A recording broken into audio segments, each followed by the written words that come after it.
Assalamualaikum warahmatullahi wabarakatuh. Bismillahirrahmanirrahim.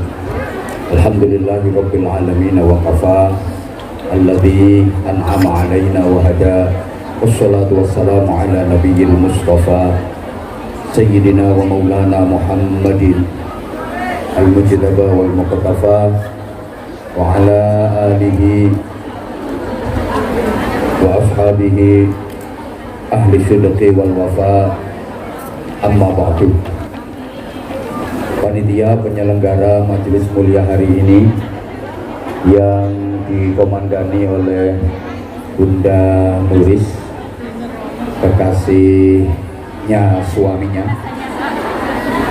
Luar biasa perjuangan Bunda Nuris untuk kelangsungan ngaji, zikir, doa, sholawat di Hongkong. Mudah-mudahan beliau dikaruniai panjang umur, sehat walafiat, kesabaran, keikhlasan, keistiqomahan, ketelatenan.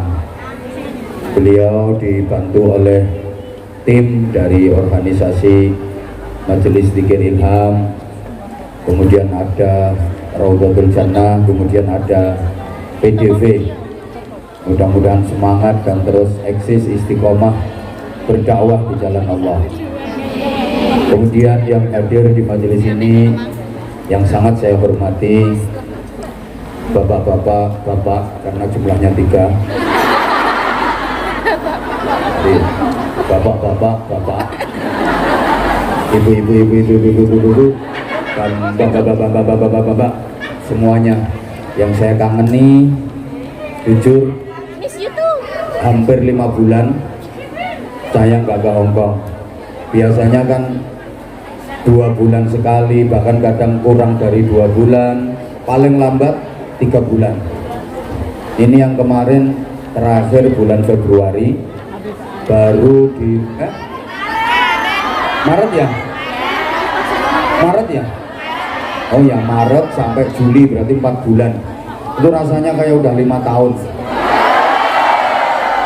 Memang Hongkong seperti rumah kedua bagi saya, dan kalian semua adalah keluarga saya. Betul yang dikatakan Bunda Nuris tadi bahwa perkembangan pesantren kami banyak disupport, dibantu oleh jamaah dari Hongkong. Terima kasih, sekali lagi terima kasih.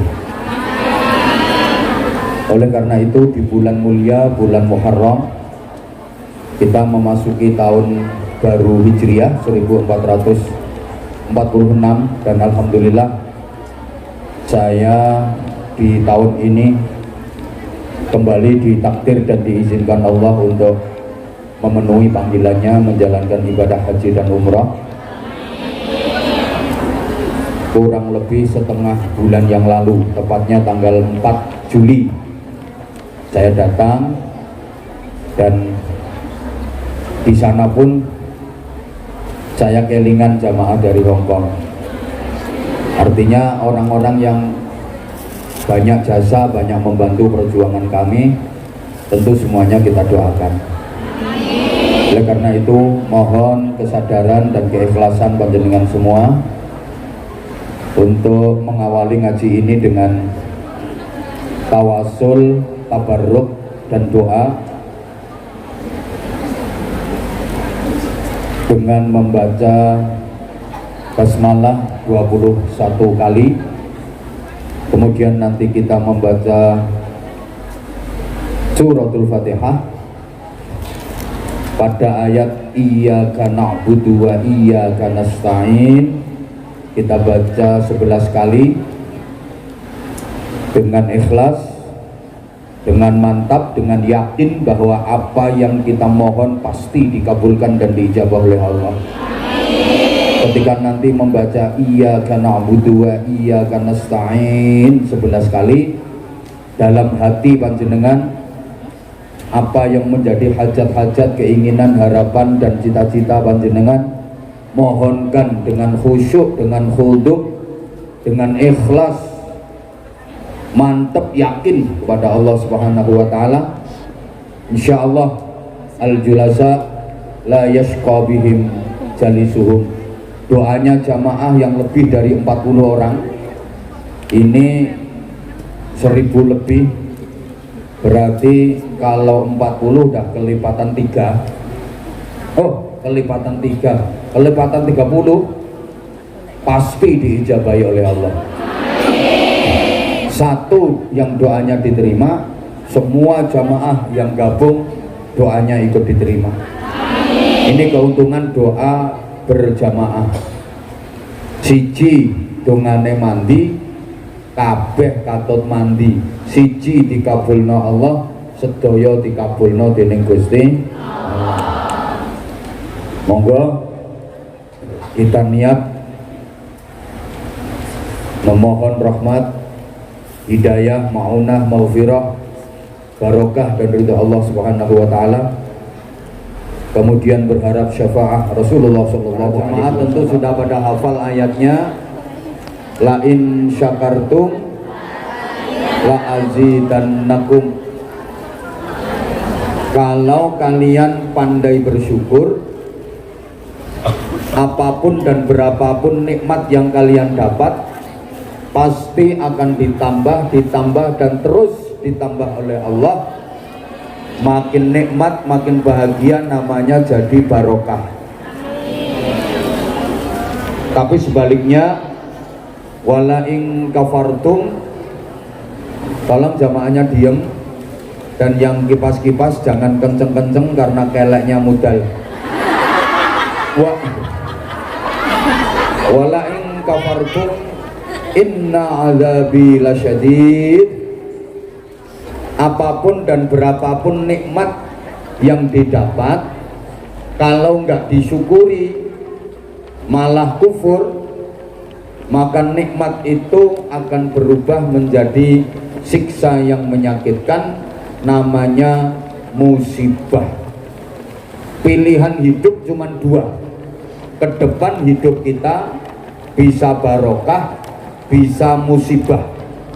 Kira-kira yang hadir di sini pengen hidupnya ke depan musibah apa barokah? Yakin semuanya pengen barokah?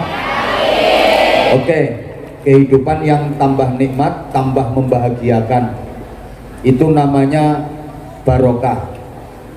Semuanya nggak ingin kalau nikmat yang didapat akan berubah menjadi siksa yang menyakitkan. Nggak ingin kalau nikmat yang didapat itu berubah menjadi musibah. Memang hidup yang paling nikmat adalah hidup yang barokah. Keluarga yang paling bahagia adalah keluarga yang, ayo semuanya ikut nyaut barokah gitu.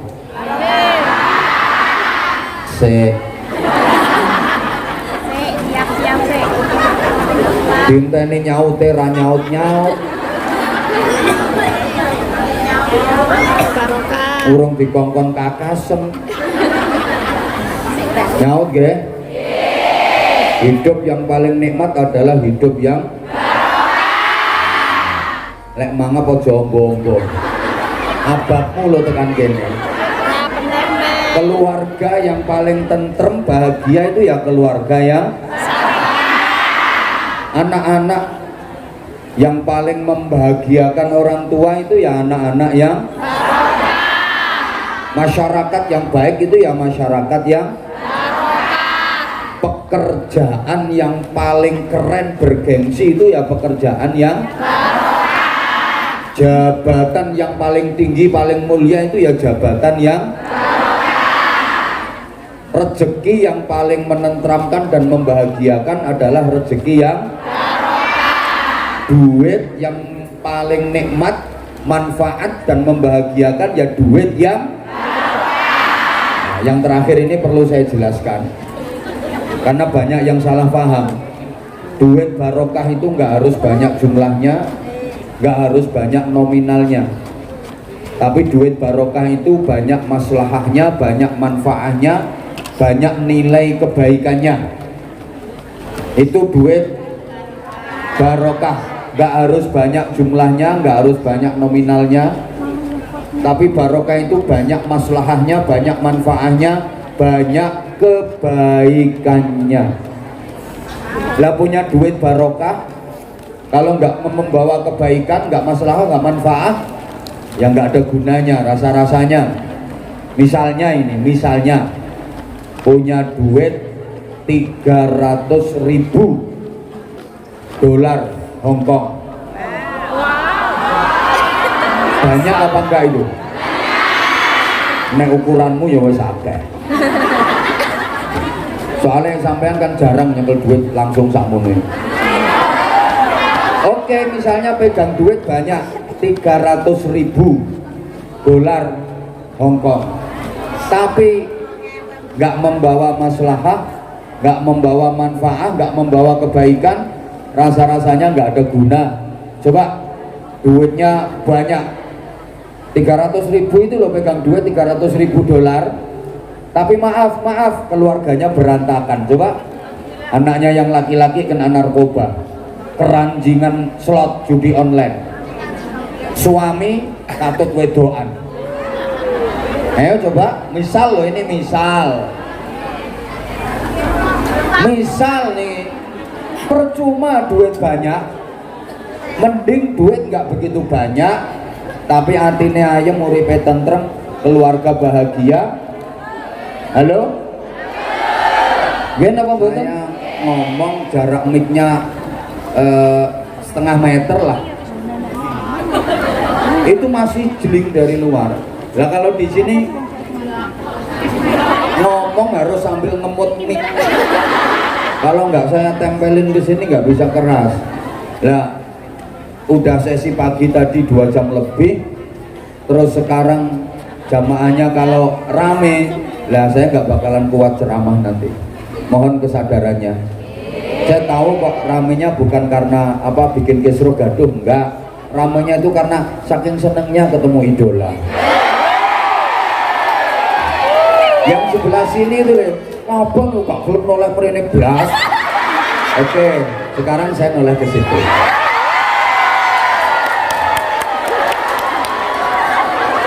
Nah, silakan dipuas-puasin. Karena habis ini aku nggak syuting lihat kamu. Iya ya, nanti sekali tak tengokin. Sebelah sini juga ya sayang ya. Oke, ya makanya jangan rame. Oke, para jamaah rahimakumullah. Jadi kalau bicara soal barokah, barokah itulah yang bikin hidup bahagia. Dan bahagia itu ukurannya bukan harta, tapi bahagia itu ukurannya adalah rasa. Bahagia satuannya bukan materi, tapi satuan bahagia itu adalah hati. Allahumma sholli ala Muhammad. Banyak orang yang hartanya berlimpah, kekayaannya luar biasa, tapi hidupnya nggak bahagia. Kira-kira ada apa enggak? Yang bilang banyak itu jelas menghibur diri.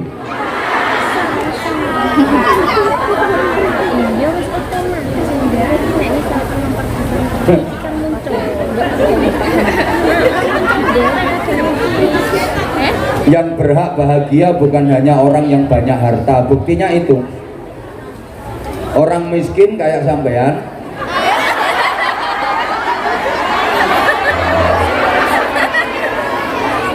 maaf ya kalau tersinggung, andaikan sampean nggak miskin nggak mungkin minggat ke sini, pasti sudah ongkang-ongkang kaki di rumah.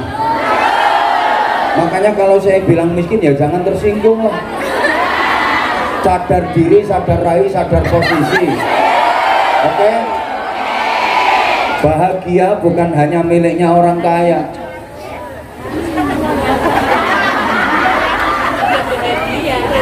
Bahagia ini gak cuma wong suke-suke, wong sing melarat-melarat ya sampean ngene iki ya berhak bahagia. Duh. Andaikan yang bisa bahagia itu cuma orang-orang kaya saja, sedangkan orang miskin nggak bisa bahagia, berarti Allah nggak adil. Siapa yang menentukan kaya miskin? Siapa yang mengatur kehidupan orang ini ditakdir kaya, orang ini ditakdir miskin? Nah kalau yang bisa bahagia hanya yang kaya saja, sedang yang miskin nggak bisa bahagia, berarti Allah nggak adil dong. Kan? Banyak kok orang kaya nggak bahagia, banyak kok orang miskin bahagia. Contohnya yang hadir di sini bahagia, nyatanya nggak kelihatan gurat-gurat kesedihan di wajahnya, nggak ada sama sekali. Saya yakin yang hadir di sini semua bahagia. Jangan disangka di gedung mewah tiada rintihan dan air mata. Jangan dikira di gubuk reok di bawah jembatan tiada senyuman dan canda tawa. Bahagia bukan cuma milik anak muda saja. Dikira yang bisa bahagia hanya anak-anak muda, orang tua nggak bisa bahagia. Bisa lah, banyak orang menemukan kebahagiaan di masa tuanya. Bahkan ada pasangan suami istri yang makin tua makin mesra. Waktu masih muda kayak cuek-cuek saja, bahkan pisah, satu di Indonesia, satu di Hong Kong.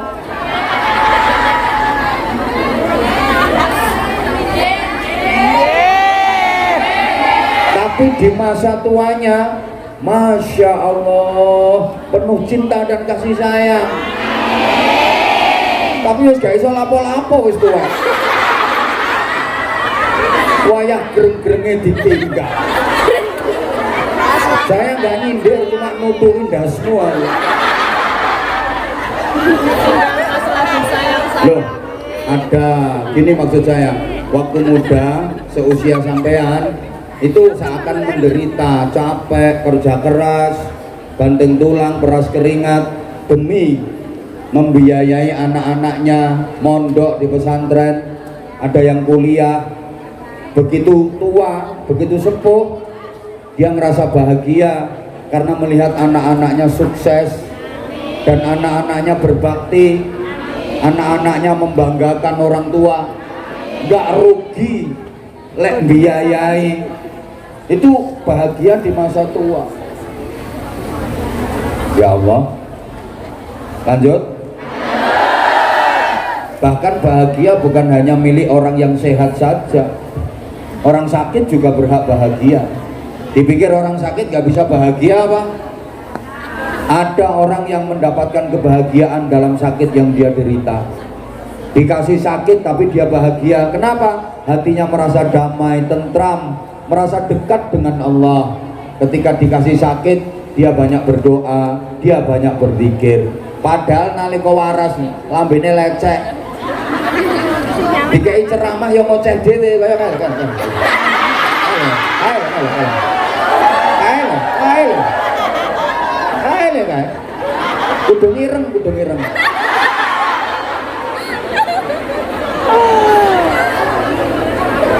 Ngoceh, ngerasani abai.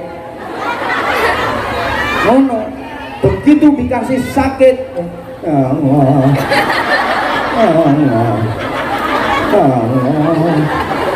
astagfirullah. Subhanallah. Subhanallah.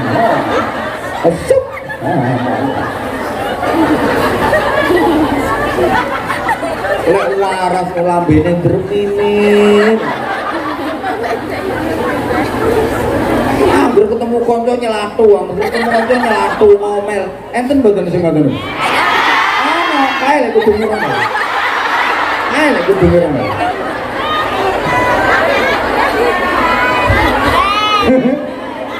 Begitu dikasih sakit, dia jadi banyak berzikir, dia jadi dekat sama Allah. Artinya dia merasa damai, mendapatkan bahagia pada sakit yang dia derita. Saya pernah cerita, ada seorang pemuda sakit lumayan parah, opnam di rumah sakit beberapa hari, tapi dia ngerasa bahagia, sakit tapi bahagia. Bahkan ketika sudah sembuh, dia diajak pulang sama keluarganya, dia nggak mau. Dia lebih bahagia di rumah sakit karena dia lagi jatuh cinta sama perawatnya. Bahagia itu kadang-kadang ada pada rasa sakit. Coba saya tanya, dijawab yang kencang. Dicubit sakit apa sakit? Sakit apa sakit? Sakit. Tapi kalau misalnya kamu yang nyubit aku,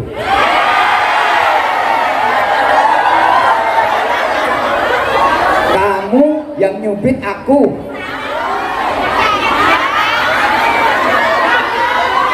sakit apa enggak? Sakit kok enggak? Sakit tapi terasa nikmat. Karena yang nyubit kan idola, yang nyubit orang yang disayangi. Kalau bilang nggak sakit bohong, tetap sakit tapi terasa nikmat gitu loh. Yang namanya dicubit ya tetap sakit. Beda lah, yang nyubit temen tik, nggak begitu kenceng nyubitnya, tik nih, tak jotos pisannya. Apa nyuwit bang? Apa? Larang lo, gosong lo. Tapi pas lewat, terus aku juga situ, terus tak cubit aku. Ya sakit tapi apa?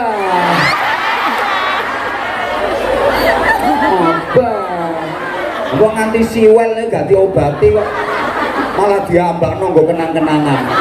Ketemu koncone, dicubit apa? Difoto nggo status, cubitan terindah seumur hidupku.